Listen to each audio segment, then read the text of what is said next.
All right, guys, today in the Masterclass sessions, we are going to talk about the Karashi paradox. Okay, we're going to talk about the Karashi and BFS fishing. So lock in, strap in, grab your cup of coffee. We're going to break down this Masterclass edition.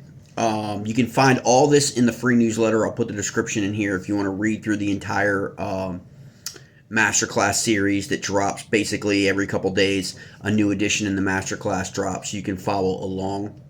This is a companion video series really for a lot of guys I know that listen to the podcast in the truck or when they're traveling to events and that kind of stuff. So if you really want to get into the deep dive with the graphics and the imagery and all that, you want to go ahead and go to the smallmoutharmy.substack.com newsletter.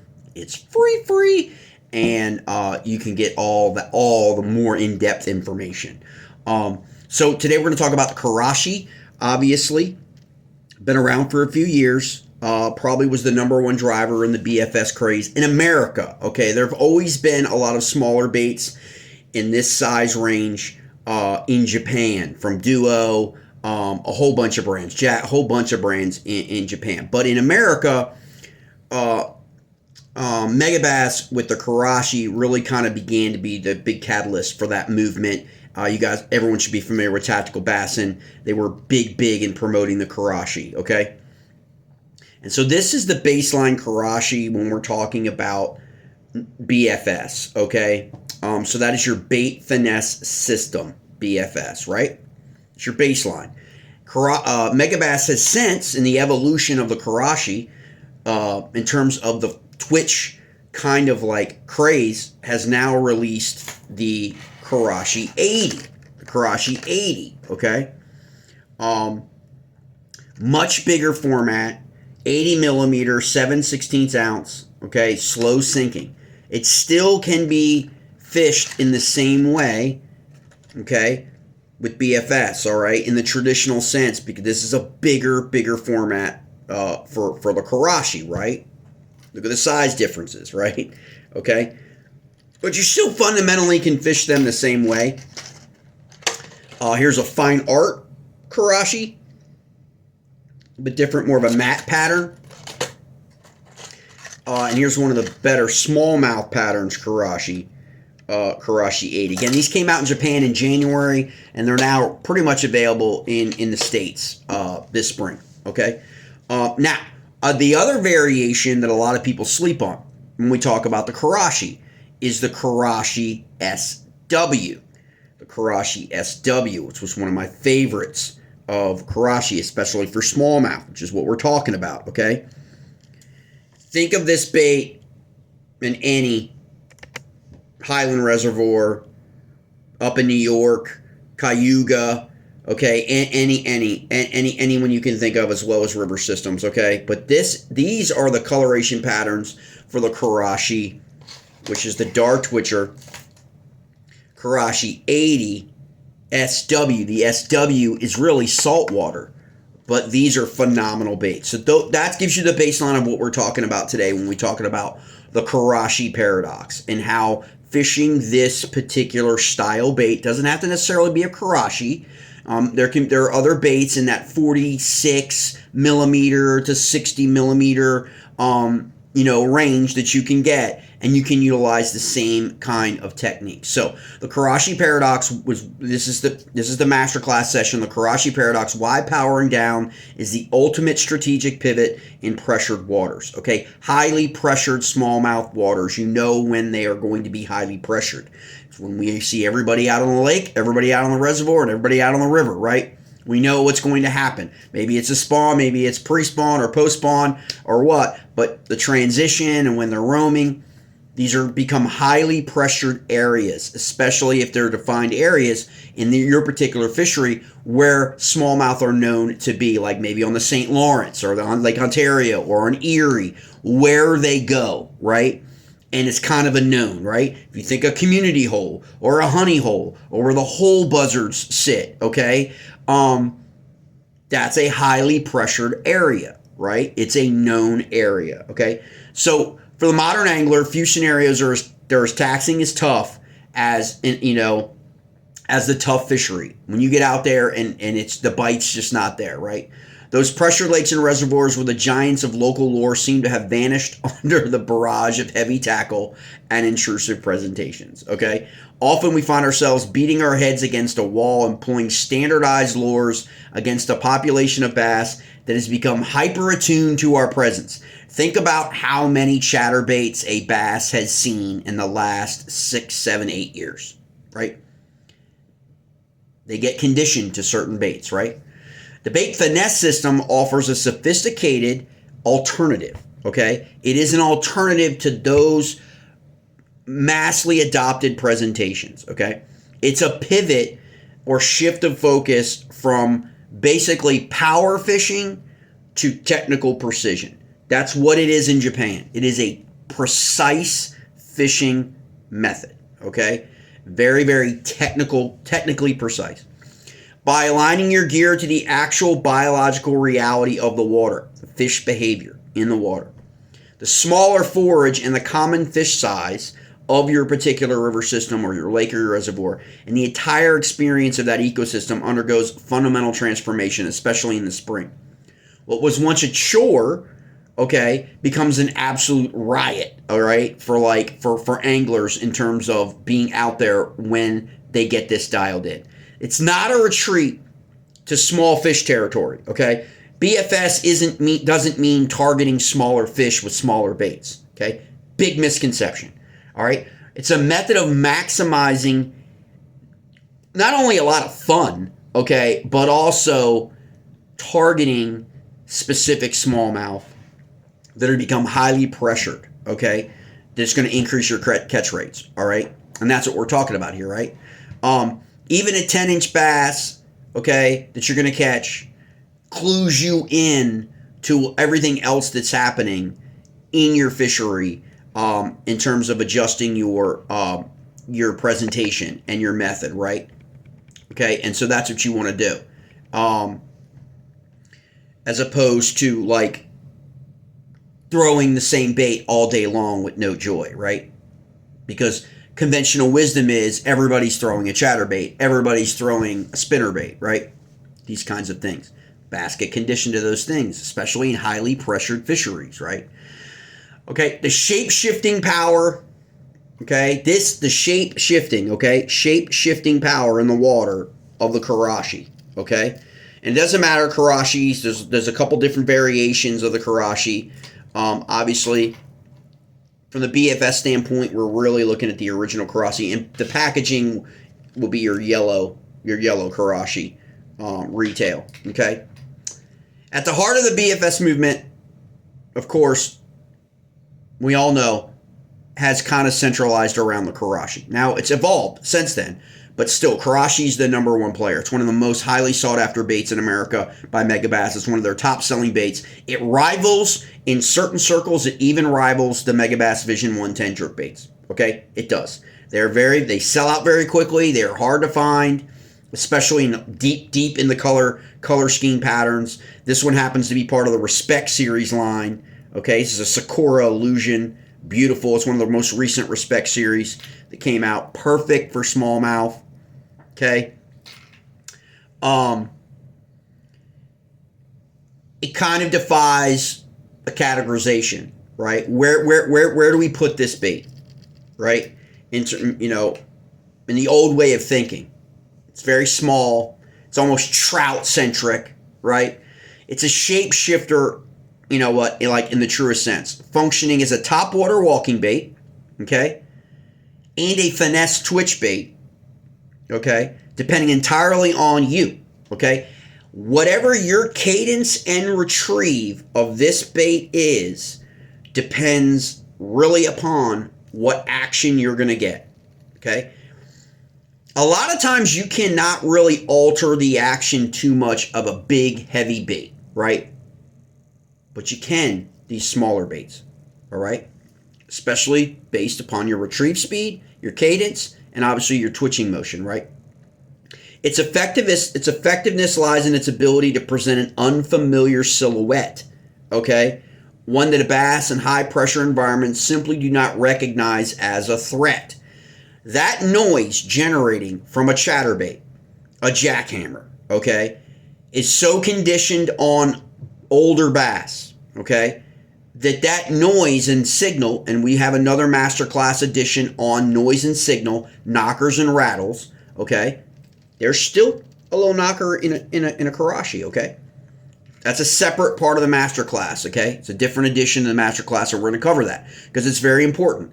Those signals and noises either threaten bass or they make bass very curious, okay?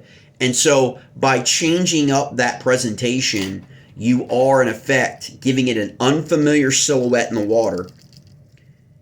Could be more of a natural presentation instead of a forced kind of manufactured human presentation, right? That they get curious about, okay? And they don't recognize it as a threat. Those signals and those vibrations and thumps and rattles and all that in the water column, bass can get conditioned to those over time and recognize those as threats, especially if you're talking about catch and release, okay? It's just a reality. A lot of people don't want to think that fish have memories, but we know they get conditioned. Okay, so it's got to come into memory or feel along their lateral line and their hearing to like know what's a threat and what's not a threat, right? Otherwise, why wouldn't they go to every single sound in the water thinking it was food? They don't do that. Okay, because the Karashi's lethality is governed by two primary retrieves, all right? The fast twitch, okay, employs a high speed and cadence where the bait hops and pops, okay? Got another session on that when we talk about hopping and burning, the differences in the masterclass, okay? So stay tuned for that. Mimicking a panicked minnow. This looks exactly like a minnow, right? Pretty good size, about the shape, okay? Conversely, the slow hang leverages the bait's slow sinking properties to hover 5 to 7 feet deep, okay? Utilizing subtle twitches and longer pauses between the twitches, all right, to draw fish up maybe from a lower depth, okay? So they're looking up and watching the natural silhouette in the water, thinking it could be a wounded bait fish, and then he'd come up, okay? The technical nuance of this bait often comes down to single modifications like the split ring, okay? While the stock eyelet allows for a random kind of erratic action that often triggers core feeding responses from smallmouth, okay, when they're feeding, okay, adding a number one owner, okay, like a hyperwire, okay, split ring to the nose stabilizes the bait for more consistent walk, meaning you want to employ that if you intend to use the walking cadence, okay? Regardless of the configuration, and the results are undeniable either way. Okay, either way, you're going to catch fish. Okay, using the Karashi in those conditions. All right, especially highly pressured conditions. Even in fisheries where bass have seen every single lure in the catalog, they will absolutely consider this bait to be more natural than a lot of the other baits, even a crankbait, to be a lot more natural because it does. We've all seen the minnows in the water, especially in spring. And the new fry. These behave just like them, as opposed to a crankbait that's round, and fat. Like, when do we see like minnows look like that, right? We don't. Even if they're in a shad pattern, when do we see like shad look like they tend to have this kind of silhouette in the water? The irony of heavy cover, okay, in low pressure tactics. One of the most counterintuitive strategies, okay, in the BFS arsenal is the decision to take ultralight tackle into heavy cover. Okay, we think we're going to lose our baits, right? When we do that, light line means we're somehow, if we get snagged, we're not going to be able to recover our baits. Think about that from that mentality. In areas where 65-pound braid is the industry standard, okay, for winching bass through lily pads, grass lines, heavy rock lines, a seasoned BFS specialist opts for 7-pound, think about this, 7-pound fluoro. Okay, a lot of the BFS guys in Japan that you talk to, 7-pound, Daiwa, okay, like a Daiwa J, okay? And they opt for a green tinted, okay, line. Okay, these lines are durable and they minimize any of that intrusive presence that standard lines can't match. Okay, that's pretty much the buoyancy, kind of all of these things, and we'll cover that. The success of this approach hinges on low pressure techniques. When a flash strikes in thick vegetation, okay, you need to think about that in terms of, first of all, like how thick is the grass, what kind of grass, the subaquatic vegetation. How thick is it on the bottom? Is it on the bottom but actually below it there's a gap, there's space? How much room is there between the grass and, say, the top of the water column? Those kinds of things. The success of the approach in terms of that lower pressure is when fish strikes in thick vegetation, the traditional instinct is to horse the fish out, okay? Which often causes animal to panic and bury itself deeper in the root systems, right? Okay, it knows it's caught and it's now fighting, okay? Because the fish does not perceive a full magnitude of a threat, it will often swim itself out, okay, of the cover, all right? Allowing the angler to lead it into the open water, to let it come all the way out, okay? We've talked about this before. I've talked about this before on the channel with tubes, and we talk about it again in the Masterclass covering tubes, is backsliding. Does the exact same thing with a tube. When you rig a tube backslide, you can put it in the grass, and as you're pulling it back to you, it's not behaving the same as if it's rigged the same way. It actually leads the fish out of the grass, okay, so you can get it in the boat or your kayak more effectively, okay? This approach is a masterclass in converting those difficult fish that otherwise are impossible to reach, or they get hung up, or they get snagged, those kinds of things when you're in that kind of vegetation, okay? But just think about this moving through. You know, a lot of people worry also about the treble in situations like that as well. But these are really, really effective, really inside, outside grass lines, okay, as well. It gives them a little bit something different to be curious about when everybody else is burning the chatterbait on your tidal fishery, for example, where I am, the tidal Potomac. One of the number one baits everybody has tied on is a jackhammer. So when everybody's throwing that jackhammer, you could be going out there with other finesse techniques, something like a Karashi, something like a thin Senko, okay? A little bit different, all right? Give them something different. All right, mechanical mastery, the reverb effect, okay? The transition from spinning gear to a dedicated BFS bait casting setup is not merely a matter of preference, okay? It's more about ergonomic efficiency, okay? All of that is physics, guys. It's science, I know. Working a finesse bait on spinning tackle requires repetitive motion generated from your elbow, okay? In terms of how you're working that. Which can lead to significant fatigue, okay, in you. Like, a lot of people don't have the patience for finesse fishing because it also can be. It's like the counter version of power fishing, where power fishing can burn you out, right? Burn your shoulder and burn your arm out because you're casting that thing 1,000 times a day, the spinnerbait or the chatterbait. A bait casting setup allows for a precise wrist-based movement, okay, offering superior control over the erratic cadences required for modern finesse lures. The pinnacle of this mechanical synergy is found in the reverb setup, okay? BFS, how you set up, whether you're going to set up a Shimano. You're going to set up a Shimano BFS reel with, say, a Cash and Icon, or an Evergreen combat stick, a 7-inch light rod. While the blank is rated as fast, okay, it possesses uniquely slow midsection that is a secret to its effectiveness, okay? A lot of rods that are rated fast also have a sweet spot for BFS. The whippy tip creates the reverb effect. It's all in the tip.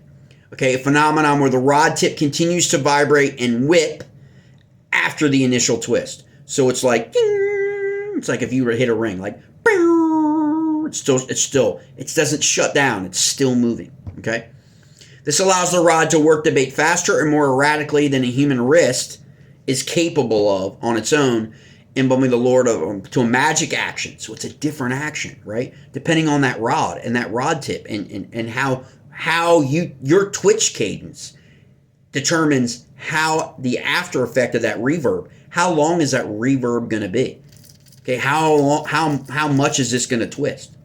Okay, in the water, right? Okay, that's what makes it a lot more effective. That's why every single cast is different, right? Because the physics of every cast can be different. Okay. Mass paradox, and like I said before, the thin Senko. Okay, two very, very popular BFS options. Okay. And you got to think about your conditions when you're out on the river. So the sun rises in the early morning and the reaction bites start to fade away. The bite goes dead, right? A shift towards slower moving finesse becomes necessary. Okay? It just does. Mid-morning bite is gone. The topwater bite may be gone. You hit that spot. Maybe it's 10 a.m. Okay? 10:30 in the morning. Okay? A traditional 5-inch Senko presents a significant mass problem, okay, for BFS gear, meaning like most people are not throwing a thicker, normal Gary Yamamoto Senko on BFS gear, right? That worm is heavy because of the mass of the plastic, okay? At approximately 3/8 of an ounce, that's about to have the ounce weight of a standard Senko, it overloads the tip that we were just talking about, so no reverb. Okay, it overloads the tip, all right? Killing casting accuracy and actually deadening the rod, the effect of the rod afterward, right? Okay, so you're not getting any twitching of that heavy Senko on the fall. You're just getting a fall, okay?